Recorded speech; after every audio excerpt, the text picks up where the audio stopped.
Bonjour, alors la vidéo du jour, comment réussir l'épreuve d'apnée à 10 mètres du niveau 4 guide de Palenquet. Alors, c'est une épreuve qui consiste en fait à descendre à 10 mètres, faire signe au moniteur et attendre son signal pour remonter. Ça ne va pas durer une éternité. Les critères d'évaluation sont assez simples, une descente rectiligne, c'est-à-dire verticale, une stature correcte au fond, c'est-à-dire qu'on doit voir que la personne n'est pas paniquée, et ensuite une remontée qui soit à vitesse maîtrisée, hein, c'est-à-dire qu'idéalement vous devez remonter aussi vite que vous êtes descendu et pas plus vite, signe de panique. Ensuite marquez un petit arrêt à 3 mètres pour faire un tour d'horizon qui montre que vous maîtrisez votre remontée, que vous ne risquez pas lors de la remontée de vous cogner à quelqu'un ou à quelque chose qui se situerait au-dessus. Et ensuite à émerger en faisant un signe OK. Et pour ça vous pouvez bien sûr avoir retiré votre tuba. Donc le critère d'évaluation généralement c'est aussi le temps, hein, c'est-à-dire pour cette apnée un minimum de 45 secondes, plutôt une minute est le bienvenu. Alors ça, il faut savoir que tout le monde peut réussir à faire cette apnée en suivant quelques petits conseils. Premier conseil, c'est bien se préparer. Bien se préparer, c'est-à-dire être en condition mentale et s'être préparé en se relaxant au maximum. Donc se préparer, c'est aussi s'échauffer, avoir fait quelques apnées pour viser cette profondeur afin de réussir son épreuve.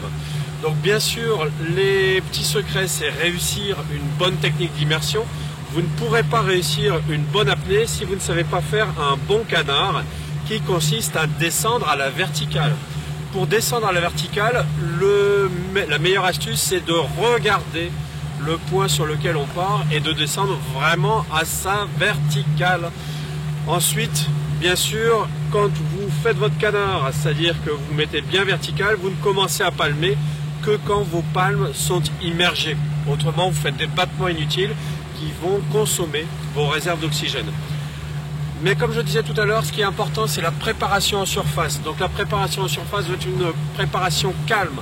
Pour ça, je vous conseille de faire ce que l'on appelle l'étoile de mer, allongée en surface, en ventilant tranquillement sur votre tuba.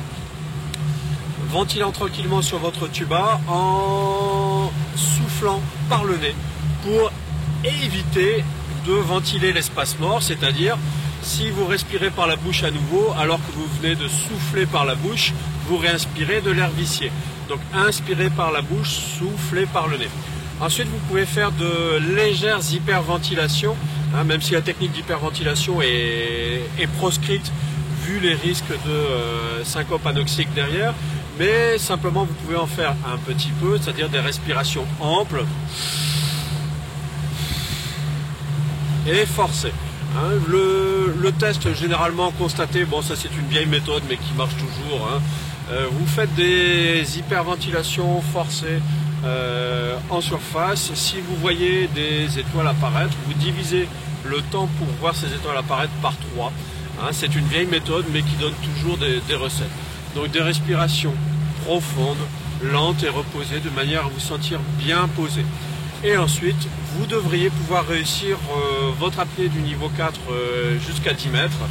Hein, je rappelle que le point clé, c'est vraiment d'être calme et posé, sachant qu'il y a beaucoup de choses qui se passent ici dans la tête.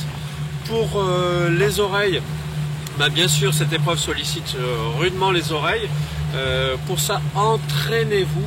Et n'hésitez pas à faire la technique du Valsalva le plus souvent possible lors de la descente. Bien sûr, il y a d'autres techniques qui existent, hein, telles que la béance tubaire volontaire qui consiste à décrocher la mâchoire en avalant. Par contre, cette méthode ne fonctionne pas pour tout le monde. Moi, je sais que par exemple, elle ne fonctionne pas, j'utilise le bon vieux Valsalva. Ceci dit, une épreuve de plongée d'apnée à 10 mètres, c'est pas le bout du monde. Et comme je disais tout à l'heure, tout le monde devrait le réussir. J'espère que ces petits conseils vont vous aider. Si vous avez aimé cette vidéo, cliquez sur j'aime. Si vous n'avez pas aimé, cliquez sur j'aime pas. Si vous voulez en voir d'autres, n'hésitez pas à me poser des petites questions en commentant cette vidéo, en me postant un petit mail, en me passant un coup de fil ou un post sur Facebook. Vous voulez voir d'autres vidéos, abonnez-vous sur notre chaîne YouTube Aquadomia One. À bientôt.